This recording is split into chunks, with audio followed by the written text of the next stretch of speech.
अरे बाप रे, कितनी बारिश हो रही है। इस बारिश में तो पेड़ की डाल पर बैठा ही नहीं जा रहा है, बार बार फिसल रही हूँ। बिल्कुल सही कह रही हो चुड़ैल, इतनी भारी बारिश में पेड़ पर नहीं रह सकते। अब तो हमें किसी पक्के मकान में रहना पड़ेगा।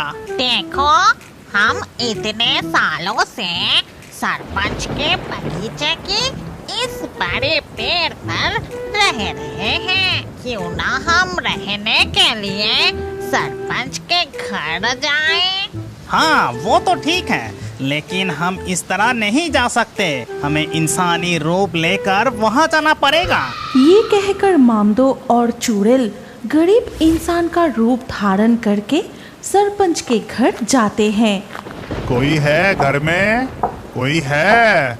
जरा दरवाजा खोलिए। कौन है? क्या हुआ? चाहिए क्या? किसे ढूंढ रहे हो? हम दूर गांव से आ रहे हैं साहब।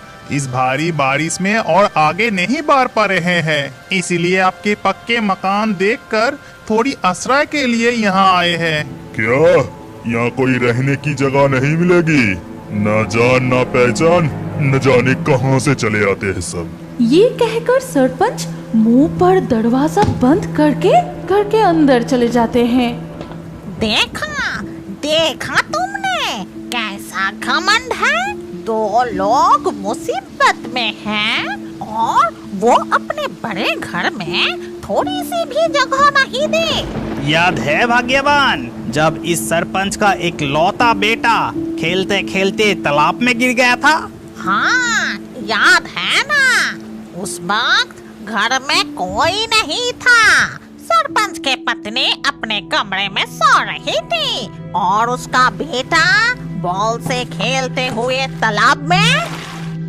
अरे, गेंद तो तालाब में गिर गई। अब क्या होगा? रघु नौकर भी बहूजी को छाट गए हैं और माँ भी सो रही है। ये सोचकर वो छोटा बच्चा तालाब में उतरकर बॉल लेने जाते ही माँ, बचाओ! आवाज सुनते ही सरपंच की पत्नी दौड़कर तालाब की ओर आती है। कोई है इधर। मेरे बच्चे को बचाओ, मेरे बच्चे को बचाओ। चुड़ैल, और देरी करना ठीक नहीं होगा। यहाँ तो कोई नहीं है, बच्चे को मुझे ही बचाना पड़ेगा। ये कहकर मामदो उस पेड़ से तालाब के पानी में कूदकर अपने लंबे हाथों से सरपंच के बेटे को पानी से निकलकर किनारे पर लेटा देता है। ये देखकर, अरे बाप रे, ये तो भूत है। अब क्या होगा? लगता है हमें खा जाएगा। सरपंच की पत्नी डर के मारे बेहोश हो जाती है। उस वक्त मैंने बचाया था। क्या मैंने सोचा था कि वो मेरा बेटा है या सरपंच का बेटा? मामदो और सागचुन्नी ये बात कर ही रहे थे कि पीछे से, सुनिए, अगर आपको बुरा ना लगे तो एक बात कहूँ। मैं एक गरीब नौकर हूँ, मेरे हालात कुछ खास नहीं है। आप लोग कितने दूर से चल के आ रहे हैं और इस समय इस भारी बारिश में कहाँ जाओगे? अगर आप चाहो तो मेरे घर रह सकते हो।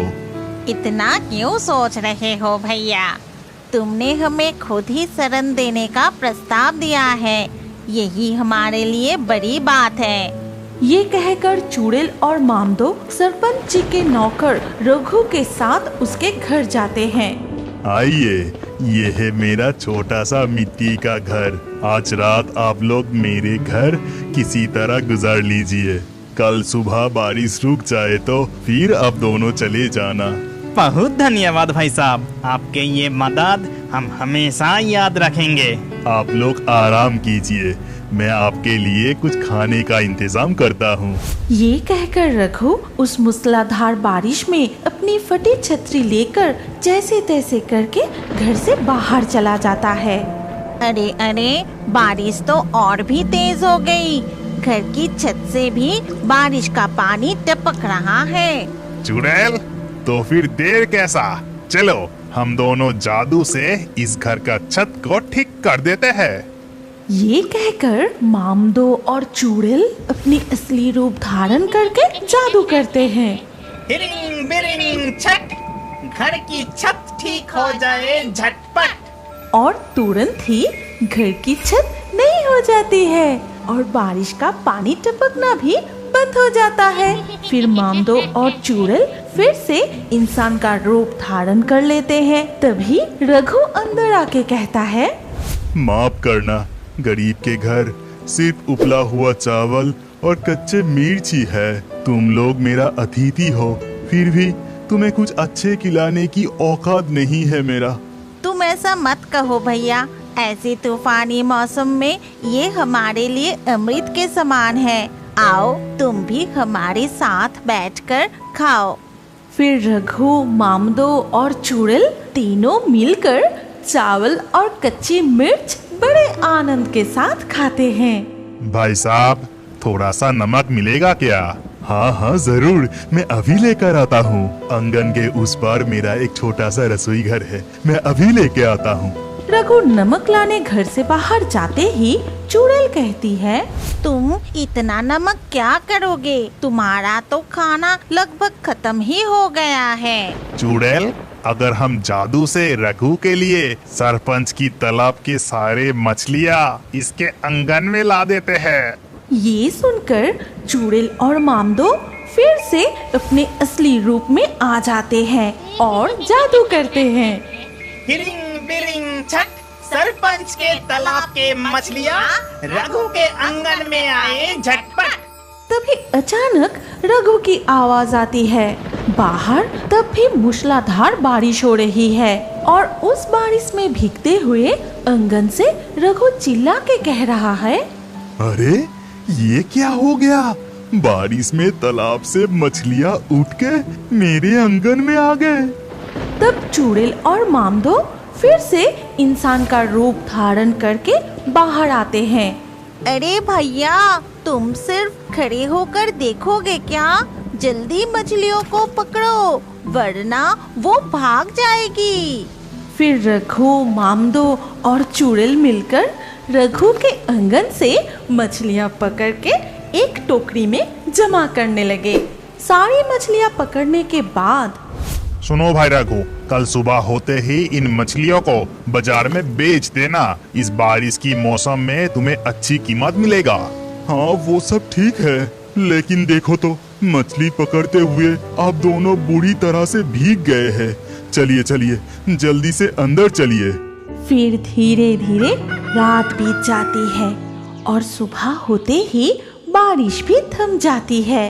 तभी चुड़ैल रघु से कहती है, रघु भैया, तुमने हमारी बहुत मदद की, इसीलिए हम तुम्हें कुछ उपहार देना चाहते हैं।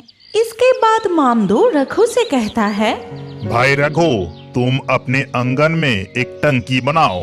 कल रात जिन मछलियों को तुमने पकड़ा उनमें से एक मछली अभी तक जिंदा है और उसे तुम टंकी में छोड़ देना। हाँ, और उस टैंक से तुम्हें हर दिन जो मछलियाँ मिलेगी उन्हें बेचकर तुम्हारा घर अच्छे से चल जाएगा। तुम्हें कभी किसी की नौकर बनकर नहीं रहना पड़ेगा। ठीक है भाई साहब, हम चलते हैं, लेकिन हमारा एक बड़ा काम बाकी रह गया। किसी को अच्छा सबक सिखाना है। ये कहकर मामदो और चुड़ैल रघु के घर से बाहर निकल के इंसान का रूप छोड़कर अपने असली रूप में आ जाते हैं और वहाँ से दूर चले जाते हैं। रघु उनके कहे अनुसार अपने आंगन में एक बड़ा सा पानी का टंकी बनाया।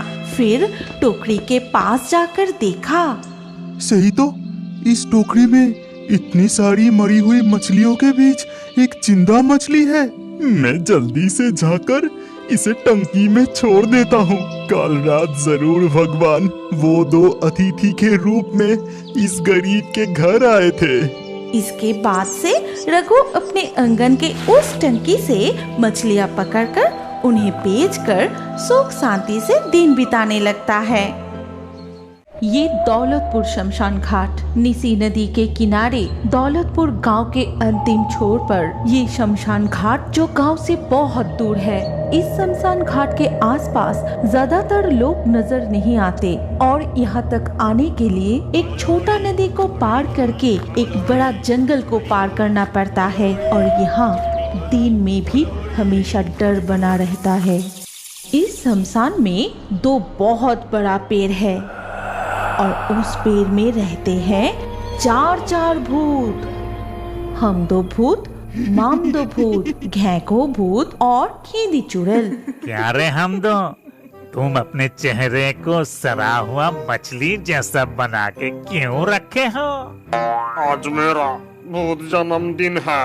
अच्छा, इसीलिए तुम उदास बैठे हो? दुखी मत हो, खेदी तेरे लिए मछली का केक बनाई है और केक के ऊपर कीड़े लगा के डेकोरेशन किए हैं और देख के ही लगता है कि बहुत ही स्वादिष्ट बना है। मेरे जन्मदिन को याद रखे या ना रखे, मैं तो हमेशा ही सबका जन्मदिन याद रखती हूँ। अरे जल्दी चलो, अभी केक भी तो कटना है। रुको जरा, रात को और गहरी होने दो। सुनना, बहुत दिनों से हम बाहर घूमने नहीं गए, चलना कहीं और जाके हम 2 का जन्मदिन सेलिब्रेट करते हैं। हाँ, चलो चलो, बहुत मजा आएगा। चलो ना, जल्दी करो। फूलों से सजे हुए एक खटिए पे चढ़कर उड़ते हुए जाते समय वो चारों तरफ देखने लगे, लेकिन कोई जगह पसंद नहीं आई।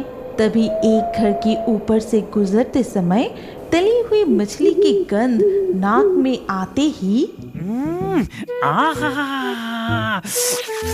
कितनी अच्छी मछली की खुशबू आ रही है। चलो उस घर के बगल में उतारते हैं। चलो चलो, जल्दी से उतरो। मछली की खुशबू से जन्मदिन का पार्टी पूरा जम जाएगा। फिर वो चारों उस घर के पास वाली जमीन पे उतरती है। तुम लोग तैयार हो ना? हम तो मछली के कांटे जल्दी से पकड़ और केक को काटना शुरू कर। Happy birthday to you, happy birthday to अब आपके सामने संगीत पेश करेंगी भूत जगत की संगीत के महारानी मिस हेदी और भूत जगत के संगीत के राजा कुमार मामडो मामडो मामडो मामडो।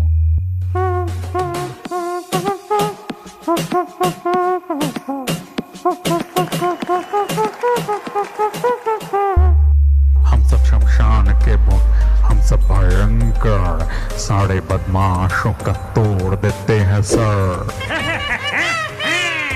हम 2 का जन्मदिन में पार्टी करे खुशी मन में, घूमो फिरो नाचो गाओ मेरे प्यारे दोस्तों आओ। ना ना ना ना ना ना, कोई शैतान ना, फिर भी कोई बदमाशी करे हम सब उसको मिलके मारे। मेरे सारे दोस्तों आए, मछली का कौन से रह ना जाए, ढेर सारी मछली लाओ जी फड़ के खाए। हम लोग का यहाँ ही नहीं हवा में उड़ते हैं, कोई बदमाश को देखे तो उसका सर फोड़ते हैं। हम 2 के जन्मदिन की पार्टी जोरों से चल रही है। अचानक पास वाले घर से चिल्लाने की आवाज सुनकर पार्टी रुक गई। तभी वो चारों उन्हें देखने लगे। ये क्या, अभी तक सारे मछली नहीं पकी? हो गया है, तुम जाके बैठो, तुम्हारे ससुर जाके दे आते हैं। फिर बूढ़े ससुर जाकर तले हुए मछली बहू को दे आते हैं। ये लो तुम लोगों का मछली। यह रख के बाहर जाके बैठिए, मैं जाके खाना देती हूँ। खुद अच्छा खाना खाने के लिए बूढ़े सास ससुर को बाहर खाने के लिए बिठाते हैं और देते हैं सिर्फ थोड़ा सा चावल और दाल। खुद कितने सारे खाना खाते हैं और माता पिता के लिए सिर्फ चावल और थोड़ा सा दाल। तुम्हें तो एक टुकड़ा मछली दे सकती थी। वो सब छोड़ो, अब तो हमारा उम्र हो गया है, इतने में ही हम खुश है। खुद ना खा के बेटे को खिलाए, खेती बाड़ी करके बेटे को पढ़ाया लिखाया, खुद के लिए कुछ नहीं रखा। हाँ भगवान, अब इस उम्र में आके हमें ऐसा दिन देखना पड़ रहा है। मामा, मैं जल्दी ही छू करके आती हूँ। अपने दादा दादी पर इस तरह अत्याचार होते देख उनके पोता को बहुत दुख होता था। उस दिन वो कुछ तली हुई मछली लेकर दादा दादी को देता है। दादाजी, दादी जी, आप दोनों जल्दी करके ये मछली खा लीजिए। ठीक उसी वक्त उनके बहू पीछे से जाकर अपनी बेटे का हाथ पकड़ लेता है। दादा दादी के लिए मछली लेकर आया है, मुफ्त में मिलता है क्या सब कुछ? बहुत हिम्मत हो गया तेरा। दादा दादी बिना मछली के चावल क्यों खाएंगे? बहुत जबान लड़ा रहा है, अंदर चलो। ये सब देखकर भूतों को बहुत गुस्सा आया। रुको, उस बदमाश बहू का गर्दन मरोड़ के चबा जाऊंगा। गुस्सा मत कर, उन्हें अलग तरह से सबक सिखाना पड़ेगा। अगले दिन सुबह चारों भूत पेड़ के नीचे बैठ के चाय पी रहे थे।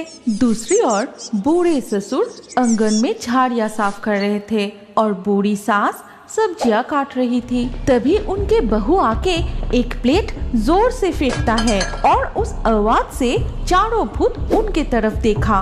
इस तरह कोई बर्तन साफ करता है? बर्तन में जूठे लगे हैं, दिखाई नहीं दिया? ठीक से कीजिए। अभी कर देती हूँ बहू, अभी कर देती हूँ। असल में चश्मा टूट गया है ना, दिखाई नहीं दिया। खाने के वक्त तो सब कुछ दिखाई देता है। रुक, तुझे तो। ठीक उसी वक्त हम दो पेड़ से एक आम तोड़ के उनके बहू की तरफ जोर से फेंका और वो आम जाके बहू के मुंह पर अटक जाता है। ये देख रवि चिल्ला के बोला, कौन कौन कौन आम फेंक के मारा? पिताजी, आप बहू को ऐसे मारा? अभी तुम लोगों को घर से निकाल दूंगा। अच्छा, जिसका घर उसे ही बाहर निकाल दोगे? उस वक्त घेंगो भूत ने देखा कि एक गाय पॉटी कर रही है। तभी वो अपना हाथ बढ़ा के थोड़ा सा गोबर उठाए और सीधा रवि के मुंह पर फेंक दिया। गोबर, लगता है जरूर कहीं बाहर से फेंका। आज उन्हें अच्छा मजा चखाऊंगा। एक तो बढ़िया सा प्लान करना पड़ेगा। उस दिन शाम को बहुत तेज बारिश हो रही थी। रवि अब तक घर नहीं लौटा था और इसीलिए उसके माता पिता चिंतित होकर खटिए पे बैठकर इंतजार कर रहे थे। तभी रवि अपनी पत्नी और बेटे के लिए कुछ फिश कटलेट लेकर घर लौटा, लेकिन अपने माता पिता के लिए एक भी नहीं लाए। वो देख, उनके बहू खुद के लिए खाना बना रही हैं। गरम फिश कटलेट खा रहा है। रुको, जन्म भर के खाना खिलाता हूँ। दादा दादी और पोते को थोड़े देर के लिए सुला देता हूँ, नहीं तो भूतों का तांडव देख के डर जाएगा।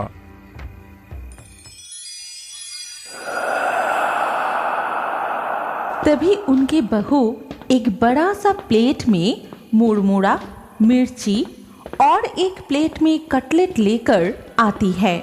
उधर उसकी बूढ़ी सास और ससुर बाहर ही बैठे रहते हैं।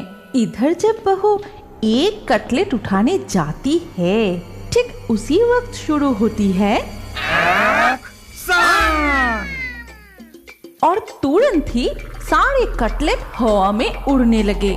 रवि और उसके पत्नी कटलेट को पकड़ने की कोशिश करते हैं। अरे बाप रे, ये सब क्या हो रहा है? हवा में कटलेट उड़ रहा है। और ऐसी हालत में कोई एक मुट्ठी कच्चे मिर्च लेकर उसके मुंह पर ठोस देता है। अरे बाप रे, मिर्ची, मुंह जल गया मेरा।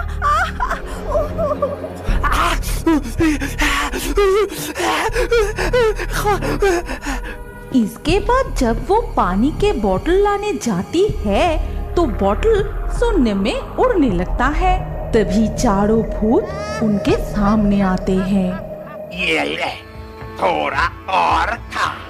अपने माता पिता को छोड़ के अकेला कटलेट खा रहा था ना, अब हवा में उड़ के ज्यादा तीखी मिर्ची खा।